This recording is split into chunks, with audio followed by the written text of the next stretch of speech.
amigos? Muy buenas noches, bienvenidos a otra nueva edición de Abogado Responde. Estamos en una de las últimas ediciones de este año 2015 de Abogado Responde, aquí en Televisión de Ferrol, en Canal 31. Bien, estos meses de diciembre recuerden que vamos un poquito a pulsar lo que ha sido un poco todo el año a nivel administrativo, más que nada a nivel de un poco sucesos que han tenido lugar en España, pero bueno, desde la vertiente jurídico-administrativo, digamos, desde el punto de vista de análisis de distintas vertientes, como estamos teniendo. Pues fijaos en todo lo que ha ocurrido en París, Cataluña, hemos tenido vertiente estrictamente jurídica a través de magistrados, de abogados, hemos tenido versiones también militares a través de un oficial de la Armada, hemos tenido, pues, en fin, desde personas que sirven a la administración desde distintos puestos y, como no, teníamos que tener la versión periodística, una persona que está muy de cerca en lo que es la administración, la política del día a día y que ya nos ha visitado en otras ocasiones y que es un auténtico placer y honor tenerlo otra vez aquí en nuestro estudio. Se trata de Carlos Luis Rodríguez. Muy buenas noches, Carlos. ¿Qué tal? Muy buenas noches. El placer es mío. Muchas gracias. Carlos Luis, que bueno, en fin, que tiene una trayectoria inmensa dentro de lo que es el periodismo y que ha vivido, pues, en fin, muchas épocas. No lo estoy llamando mayor, por supuesto, pero también, sí, también. Pero se dedica al periodismo desde muy joven, creo que empezaste muy jovencito, ¿no? Ya empecé colaborando. Primero empecé colaborando y después me incorporé a la redacción de La Voz. Pero antes ya desde sexto COU, porque yo hice de los primeros COUs, pues ya colaboraba.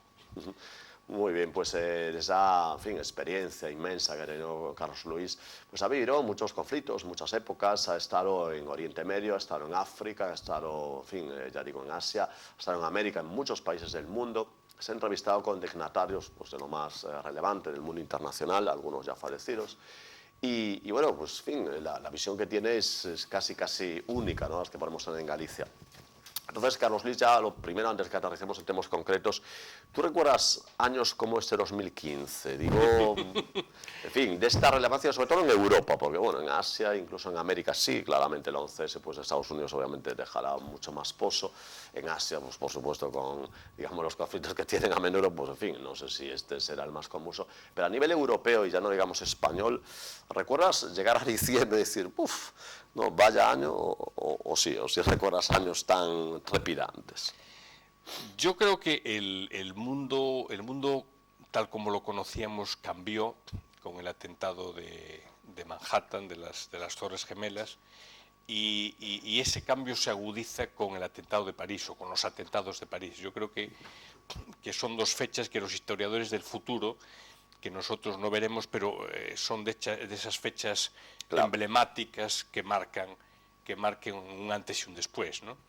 Yo creo que los atentados de París marcan una visión distinta de Europa, una visión distinta de la seguridad de Europa y sobre todo una visión distinta de cómo Europa puede integrar a los que son diferentes. Hablamos de los atentados de París, pero hay que hablar también de las consecuencias políticas del atentado de París, que no son otras que el ascenso fulgurante del Frente Nacional, que es evidente que no ha obtenido un poder tangible, pero con algunas regiones de Francia muy cultas y con una gran tradición de respeto a los derechos humanos y de tolerancia y tal, en alguna de esas regiones ha llegado al 47%. Es decir, que esos hechos nunca son intrascendentes, tienen una trascendencia. Y yo creo que nuestra idea de cómo integrar a los que son diferentes en Europa está cambiando, poco a poco, con medidas gubernamentales, con actitudes de la gente. Pero yo creo que muchos han llegado a la conclusión de que integrar supone que la gente que procede de otras culturas se incorpore a la cultura occidental. De lo contrario, es muy difícil esa integración. Es lo que está pasando en Francia. Integrar no es recibir a todo el que llega, aislarlo en un gueto, en una banlieue, como le llaman los franceses, y dejarlo ahí, porque eso fermenta en un descontento y acaba en lo que acaba, ¿no? Solo basta una espoleta para que explote. Entonces, yo creo que el principal reto con el que acabamos este año en Europa es de qué forma integramos a los diferentes. Y ojo, Europa no es una isla como Estados Unidos. Estados Unidos, en definitiva, es un continente isla, bueno, que limita con el mar. Nosotros prácticamente limitamos con África, porque el estrecho de Gibraltar es insignificante. y nosotros tenemos vecinos pues muy complicados, es decir, a muy pocos kilómetros de España, de Francia, de Italia, hay sociedades muy convulsas y fermentos terroristas tremendos. Bueno, pues eso hay que recapacitarlo. Se puede decir incluso que cuando surge la globalización, que bueno, en fin, hay varias teorías, pero bueno, unas que están asentadas es que sobre todo la globalización como hoy la entendemos surgiría pues más o menos en el siglo XXI con la expansión de Internet, pero entre las relaciones a globalización, bueno, siempre hubo etnocentrismo, relativismo, pero quizás esos relativismos tan exagerados de decir, bueno, hay que entender la cultura, hay que respetarla tal y como es, quizá esos están quedando un poquito sin argumentos. Sí, sabes que durante este año murió el filósofo Finkielkraut, francés, que una de sus grandes aportaciones está precisamente en contra del relativismo. Él defiende que el respeto entre las culturas, pero dice, ojo, pero hay unas culturas que son superiores a otras, porque defienden los derechos humanos, defienden la igualdad de la mujer, defienden la separación de poderes, la separación de la Iglesia y el Estado. Es decir, hay que respetarlas todas, pero ojo, ese tipo de cultura es superior en civilización. Yo creo que eso es una aportación muy importante que hace él, ¿no? Y lo que hablas tú de la globalización, claro, pero la globalización tiene aspectos buenos y aspectos malos también, ¿no? Es decir, la globalización supone pues que un terrorista muy parecido a lo que era el viejo de la montaña de la Edad Media, que estaba también, por cierto, en Siria y que desde allí controlaba una red terrorista y tal, claro, su margen geográfico de expansión era muy reducido. Ahora, a través de Internet, un terrorista en Siria puede estar conectado a un activista en París, por ejemplo. Y hacer proselitismo, por cierto, Exactamente, exactamente. Yo no sé si contesto tu pregunta. Sí, no, sí, perfectamente. Sí. La idea era si efectivamente esos relativistas calmarán. De hecho, es curioso porque ha tenido poquita fuerza cuando ocurrió lo de París, digamos, la postura de, bueno, hombre, estos son una minoría. Es curioso que incluso la reacción del propio jefe de Estado francés no se hacía alusión a eso, a bueno, pero la mayoría son buenos. Yo supongo que ha sido intencionada, ¿no? Esa omisión del jefe de Estado de hacer la salvedad, pero la mayoría son buenos. Eso que siempre se dice, ¿no? Cuando alguien de una minoría hace algo, ¿no? Pues dice, bueno, pero esos no representan a la mayoría. Pero esta vez se obviaron, sería intencionado. Vamos a ver, yo tengo amigos musulmanes, me imagino que igual que tú, que viven en Galicia, que son profesionales como tú y como yo, y con los que tengo una relación excelente. Y yo, sin embargo, siempre les hago una pregunta, ¿no? Con toda la buena intención del mundo. Es decir, ¿por qué no hay un terrorismo cristiano, ni budista, ni hinduista, ni confucionista? Es decir, ¿por qué el terrorismo que existe en estos momentos apela a una religión? Ojo, yo no estoy diciendo pero bueno, que esa la realidad, que esa religión, por supuesto, ni los imanes llamen a ese tipo de ni mucho menos. Pero hay algo. Pero tampoco los excluyen, tampoco los echan de su religión. No, además que bueno, que muchos imanes lo que te dicen es, claro, si toda la comunidad musulmana, sobre todo los jóvenes, vinieran a la mezquita, el problema sería mucho menor. El problema es que la mezquita ahora son las redes sociales. Claro, y eso no hay quien lo controle. De todas maneras, como dice, además, perdona que le interrumpa, Carlos, como dice Javier Marías, en Internet el problema es que la imbecilidad está muy organizada. Claro, claro. Ojo, que en nuestra cultura cristiana, claro, nosotros vamos al Antiguo Testamento y hay auténticas barbaridades de guerras, de genocidios, de tal. Pero afortunadamente Occidente consiguió separar lo que es Iglesia y Estado. Claro, cosa que no ha ocurrido en Oriente. Exactamente, y no ha ocurrido. Yo creo que es la asignatura pendiente que tiene el mundo musulmán, no el mundo árabe, porque el mundo musulmán, como sabes, es más amplio, ¿no? Pero yo creo que esa es la asignatura pendiente, y mientras no se supere, pues claro, es que el mundo musulmán está viviendo lo que era Europa pues en la Edad Media, o en la Guerra de los 30 años, o en las guerras de religión. Es algo muy parecido. Entonces, el problema es que si la evolución es demasiado lenta, el choque entre la mentalidad occidental secular ya y la mentalidad musulmana, pues puede ser puede ser dura. De todas maneras, yo también creo que hay un problema y es cómo tratar con un común amigo nuestro, con José Luis Aulet, solemos decir que el imperio norteamericano es bueno en muchos aspectos, pero ha sido el peor en otros. Si tú lees, por ejemplo, el libro de Lawrence de Arabia, Los 7 pilares de la sabiduría, donde habla del mundo árabe, cómo él se relaciona con ellos y tal, él no pretende convertirlos en demócratas. El imperio británico fue mucho más pragmático, es decir, bueno, nosotros tenemos nuestros enclaves, nos aprovechamos más o menos, tenemos relaciones con los poderes locales, pero no nos metemos en cómo ellos se organizan. Es más, cuando vuelve el propio personaje, no Peter O'Toole, claro, de la película, sino el propio personaje real, es que es más, tiene incluso cierta simpatía, que pregona, incluso en la propia Inglaterra, cuando vuelve, incluso entre sus amigos, incluso va al Parlamento, creo recordar, y preconiza la defensa incluso de su propia forma de vida. Es decir, no es que no los intente cambiar, es que casi vuelve el cambiado. Sí, vuelve cambiado, claro. Vuelve cambiado. Pero los británicos han tenido siempre, los británicos tan admirados por nuestro amigo Aulet, por el director del programa también. Tienen una visión del imperialismo mucho más pragmática que los americanos. Yo creo que en los americanos, en los distintos regímenes, en las distintas etapas presidenciales, late la idea de que hay una misión apostólica de los Estados Unidos de convertir a la democracia a todo el mundo. Y a lo mejor a todo el mundo no lo puedes convertir en demócrata. Y siga bien esas dos visiones, porque de hecho no hay más que ver pues la enorme bienvenida que le han dado al primer mandatario chino en la reciente visita a Inglaterra. Sí, efectivamente. Le han abierto todos los salones, sus mejores estancias, sus mejores galas las han prestado, la propia reina ha presidido. A lo mejor esto es una visión un poco cínica de las relaciones internacionales, pero tú también, como buen conocedor de la diplomacia, sabes que el cinismo es una base fundamental.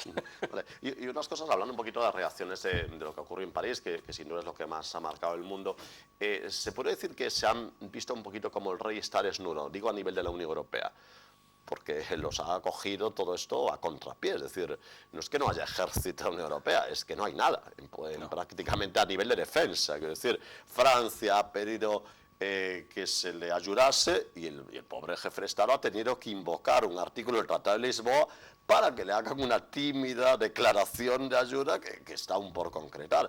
Ha sido un poco patético, ¿no? Ver un poquito la Unión Europea, que tanto se presume de que será un Estados Unidos de Europa. No, ha fallado por completo. Es decir, la voz del presidente de la Comisión Europea no se ha oído para nada en el conflicto, se ha callado.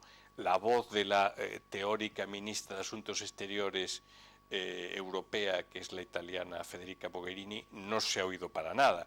Ha sido Hollande en solitario el que ha ido recabando apoyos, apoyos que pues Alemania manda unos cuantos aviones y tal. También es verdad, y esto ha demostrado una tremenda realidad. Sin el respaldo de Estados Unidos o sin el respaldo de Rusia, tú no puedes emprender una guerra de ese calibre. Ni Francia, ni Inglaterra, que son potencias nucleares, como sabes. Es una visión, pero igual otra posible interpretación, no sé si coincidas conmigo, Carlos Luis, es que quizás es que la Unión Europea siga siendo, a pesar de los muchos remakes y cambios de imagen que se le ha dado, sigue siendo una asociación eminentemente económica. Y claro. Es un gigante económico y un enano militar. Pero que el resto un poco le da igual. Sí. Y de hecho, la insolidaridad ha sido clara y los fallos han sido estrepitosos.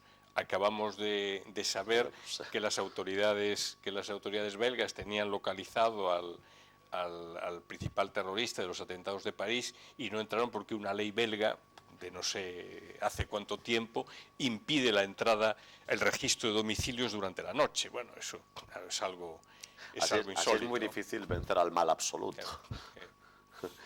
Muy bien, eso un poquito, estamos llevando un poquito al programa, pero vamos a reconocerlo hacia lo internacional. Pero a nivel nacional, quizás, no sé, efectivamente nos ha afectado lo de París, obviamente no ha sido en territorio español, pero bueno, ha habido unos soldados españoles, unos policías españoles que han sido víctimas de un atentado. pero al margen de esa parte, ¿no?, que tiene su origen internacional, pues a nivel nacional ha sido un año, no sé si lo podríamos declarar como atípico, ¿no?, y que a lo mejor también marca los libros de historia a continuación, es decir, esa situación en la que se ha encontrado pues un territorio de nuestro Estado que, en fin, no se sabe aún hacia dónde va a derivar. No sé si eso es más cosmética, sigue un poquito... quiero decir, es más una expresiones grandilocuentes y que no deben tomarse en serio, o sí. No sé si eso será relevante el 2015 para España en ese aspecto, en la posibilidad del desmembramiento o no. Vamos a ver, yo creo que lo que está sucediendo en Cataluña no es muy diferente de lo que está sucediendo en el resto de Europa. Es decir, si miramos Europa con perspectiva, en todos los países, incluidos los nórdicos, que pensábamos que estaban vacunados gracias a la socialdemocracia contra todo esto, han surgido cantidad de partidos populistas. En Finlandia, en Suecia, en Dinamarca, bueno, Francia, por supuesto, en el Reino Unido, el United Kingdom Independent Party es una fuerza muy importante, atenuada por el sistema electoral británico, pero muy importante, en Italia, ¿qué ha sucedido en Cataluña? Pues que ese populismo demagógico se ha canalizado por el nacionalismo. El nacionalismo ha sabido canalizar eso y ha planteado pues, el objetivo independentista. Lo extraño es que fuerzas, entre comillas, de orden, sensatas, como siempre fue Convergencia Democrática de Cataluña, Unión, bueno, ya está separada, Convergencia y Unión en su día, se hayan sumado a eso. Yo creo que ha sido una forma de escapar. Yo creo, Juanjo, que no tiene ninguna posibilidad en Europa de hacerse realidad, pero sí tiene una gran capacidad para desestabilizar la política española. Yo, que en otros aspectos pues puedo discutir mucho su política y sobre todo su estilo, yo creo que la receta aplicada por Mariano Rajoy, tan gallega, yo creo que es la más eficaz en el caso de Cataluña. Yo creo que lo que estamos viendo en los últimos tiempos en Cataluña es que el independentismo se está cociendo en su propia salsa, en sus propias contradicciones, ¿no? Claro que se apaga solo, quizás también. Pues quizás sí. Yo creo que conste que ha sucedido lo mismo que en otras experiencias históricas. Sabes que durante la República hay 2 proclamaciones de independencia en Cataluña que acaban en un sainete, incluso con enfrentamientos entre ellos mismos, en aquel entonces armados, ahora afortunadamente pacíficos, pero yo creo que eso se va a ir diluyendo poco a poco. Ahora, claro, no deja de ser muy irritante para un demócrata que quien ostenta la representación del Estado en Cataluña, que es el presidente de la Generalitat, que es el representante ordinario del Estado español allí, se haya sublevado contra ese mismo Estado. Me parece de una deslealtad tremenda. Y que no sé si hay muchos precedentes en el mundo, ¿no?, que una parte del territorio el mismo, estando claro, en el poder, el mismo se declare... Claro, yo respetaría mucho más a Mas, Juanjo, si dijera, yo abandono mi cargo en la Generalitat. Y me pongo a hacer yo me voy a la montaña de Montjuic y monto allí una guerrilla en contra... Pues mira, claro, a mí me parecería más respetable. Pero es que usted está utilizando instituciones del Estado porque la Generalitat es Estado, es tan Estado como la Administración Central de Madrid. Usted está utilizando esa administración que la Constitución le ha proporcionado su gestión para rebelarse contra ese Estado. Es de una deslealtad sin nombre.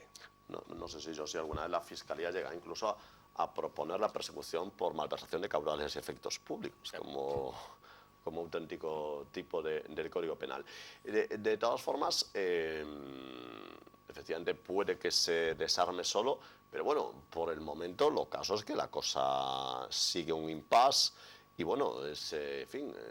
Claro, tampoco parece, ¿no?, qué es lo que exactamente va a ocurrir. Por otra parte, a eso que hemos citado, parece un poco, incluso, ahora estamos en víspera electoral, ya incluso casi estamos llegando al momento de reflexión por la hora de emisión del programa, pero incluso en fin, Carlos Luis, que ha seguido muchísimas campañas electorales, tanto en Galicia como a nivel de toda España, incluso a nivel internacional. Yo no sé si es muy común también ese tono tan belicoso, ¿no?, que se ha empleado incluso en debates, bueno, ya no digamos agresiones, incluso en calle. Es decir, es un síntoma un poco de que la gente está un poco así como muy sensible, bueno, sensible en el peor sentido de la palabra, o no, es algo completamente normal. El presidente Suárez, cuando lanza la reforma política, pronuncia una frase que a mí me parece una de las mejores frases de la historia de la política mundial. Hay que llevar a la política lo que en la calle es normal. Ahí resumió. Claro, cuando él lo pronuncia había unas cortes franquistas todavía. Entonces, él lo que está diciendo es, pongamos en sintonía la sociedad con la política. Y yo creo que esa receta fue bien, por eso la transición fue bien. Yo creo que en estos momentos los que practican esa política agresiva están desconectados de la sociedad. Es decir, yo veo una sociedad muy tranquila, muy sosegada, y yo creo que son excepciones tú aludías al debate de Rajoy con Pedro Sánchez. Yo creo que ese estilo que utilizó el candidato socialista en una parte de su intervención, hubo otra en la que estuvo brillante, pero en esa parte yo creo que fue desacertado porque desconecta con la gran mayoría de la sociedad española. Yo estoy convencido de que la sociedad española, oye, pues a lo mejor hay una apetencia de cambio, hay indignación por los recortes y tal, pero oye, el movimiento de los indignados parte desde hace bastantes años ya, y no se ha producido una mayor agresividad en la sociedad española. Yo eso no lo percibo, la verdad. Muy bien, el gobierno, sea cual sea el que salga de las urnas, podemos tener pues ciertos grados, no sé si de certeza, pero de posibilidades de que sea un gobierno pactado. El hecho del pacto, Carlos Luis también que ha conocido pues muchas gestaciones de gobiernos de pactos, va a hacer más fácil o más difícil la cometida de los grandes conflictos, tanto a nivel internacional como incluso nacional, que tiene en estos momentos España. ¿Cómo lo ve Carlos Luis? Yo soy un enamorado de la Großen Koalition alemana, es decir, en Alemania hay un gobierno de coalición. Ya hubo otros gobiernos de coalición entre democristianos y socialdemócratas en el pasado, y allí se ve con absoluta normalidad y favorece a los dos al final. Pues yo creo que la socialdemocracia alemana no va a salir mal del experimento, como no ha salido en otras ocasiones. Por desgracia no forma parte de nuestra cultura política. Y la verdad es que no lo entiendo, Juanjo. Es decir, yo si examino los postulados del Partido Socialista, en este caso, a mí me parecen mucho más cercanos al Partido Popular que a Podemos, o a quienes han pactado, o con quienes han pactado en los distintos ayuntamientos y tal, ¿no? Me parece mucho más cercano a las cuestiones fundamentales. Ahora, bien, hay una política, yo creo que viene del franquismo, de la asociación que hace la izquierda entre PP y franquismo, absolutamente anacrónica y tal, que impide que se llegue a esa solución, ¿no? Y por eso pues la política de pactos va a ser complicada. No tanto porque el minoritario, por quien tenga que pactar el partido mayoritario, sino porque los minoritarios o los emergentes, como quieras llamarle, llegan sin rodaje. Y ese es el problema, ¿no? Ese es el problema que yo veo y que de hecho ya se está viendo también en la administración local. Es decir, esa falta de rodaje y también la hipoteca de haber practicado una política y hecho unos mensajes muy populistas que al final atan tu gestión. Yo creo que sin duda hay alcaldes de los emergentes que les gustaría hacer un pequeño viraje hacia una política más responsable, pero que no pueden porque están hipotecados por esa agitación que han promovido antes, ¿no? Ese es el problema. De todas formas, hay cosas que nosotros vemos en países vecinos, ya siguiéndose en Inglaterra, ya la propia Francia, que a lo mejor es complicado ver en España. Por ejemplo, ver a miembros del Partido Socialista pidiendo el voto para Sarkozy, como hemos visto recientemente. Es una estampa que allí se ve como normal, pero aquí costaría, ¿no? Costaría muchísimo. Ya te digo, es que nosotros, por desgracia, arrastramos esa cultura política que considera tabú un partido socialista y un partido de centro derecha como el Partido Popular puedan... Bueno, hubo excepciones, el País Vasco fue una excepción. Es decir, Patxi López gobernó gracias a un acuerdo con el Partido Popular y no salió mal la experiencia, ¿no? Pero curiosamente el mismo Patxi López que aceptó ese pacto y tal, pues ahora lo tenemos como dirigente del Partido Socialista negando cualquier posibilidad de que eso se produzca. De todas maneras, hay un factor que a mí me gustaría destacar con tu permiso, y es que va a haber una gran novedad después de estas elecciones, pase lo que pase, se obtengan los diputados que se obtengan. Esa novedad es que por primera vez los nacionalistas no van a ser decisivos en la política de pactos. Lo cual es la primera vez que se produce. Que les haga gracia. Claro. Es unido que cabe la posibilidad, ignoramos que ocurre el domingo, pero cabe la posibilidad incluso de que ningún partido nacionalista gane en Cataluña. También. Pero el hecho de que después, a la hora de gobernar, no haya una minoría catalana o una minoría vasca, que estamos de chantaje permanente. Los mayores pues nos acordamos siempre, oye, pues hay que hablar con la minoría catalana, estábamos siempre en lo mismo. Eso ha desaparecido. Es más, el propio... Y eso es un cambio trascendental en la política española. Es más, el propio Pujol, al quien creo que conociste, podría suscribir aquella famosa frase de Pío Cabanillas que se le atribuye, no sé si es cierta, tú que conoces bien al personaje, personaje en buen sentido, vamos. Sí. Aquella de no sé quiénes, pero vamos a ganar. Eso el nacionalismo lo podía decir antes. Tranquilamente. Hoy por hoy, por culpa de esa aventura descabellada, ha perdido esa posibilidad. De momento, al menos, no han conseguido la independencia y han perdido toda su influencia en la política española, porque eran el fiel de la balanza en ese momento. Ahora eso ha desaparecido y han surgido nuevas fuerzas de ámbito nacional, con postulados con los que puedes estar de acuerdo o no, pero que tienen una visión de Estado.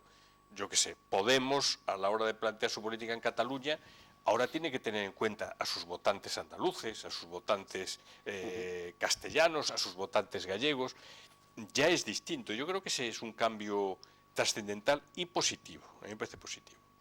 Que por cierto, en fin, en esa época en la que pues el nacionalismo, sobre todo catalán, ayudaba al gobierno español, incluso hubiese sido una pena no ver, por ejemplo, no sé, alguien como Miquel Roca ser ministro, por ejemplo, seguramente se le ofreció. Mucho juego. De hecho, en la época de Aznar se le ofreció. Pero parece que era Pujol el que vetaba, ¿no? Claro, se le ofreció y hubiera sido también un cambio importante. El problema es que el catalanismo ha ido eliminando a la gente de más altura que tenía, Miguel Roca, bueno, el propio Durán Lleida, que sería también han sido apartados en beneficio de políticos aventureros. Bueno, y eso es una pena para Cataluña, ¿no? Que está pasando factura. Cataluña es curioso, pero luchando por la independencia, sus líderes en estos momentos son más dependientes de España que antes, porque dependen del fondo del famoso FLA, ¿no? Exactamente, incluso hay ahora que dices de las personas, hay un gran artículo en un periódico nacional que habla de que unas consecuencias que ha tenido todo lo que está pasando en Cataluña es el decaimiento de Barcelona como si era vanguardista, ha quedado como si fuera un pueblo más de Cataluña, ha quedado diluido completamente. Sí, bueno, eso es un coste del nacionalismo cerrado. El nacionalismo no tiene por qué ser cerrado, pero en este caso la interpretación que ha prevalecido en Cataluña es un nacionalismo muy cerrado que perjudica mucho a Cataluña. Muy bien, Carlos Luis, ha sido como siempre un placer tenerte aquí y bueno, te emplazamos a que sea pronto cuando vengas cuando quieras. Muchas gracias. Gracias. Bien, amigos, esperemos que les haya gustado este programa y nos vemos la próxima semana aquí en El Abogado Responde.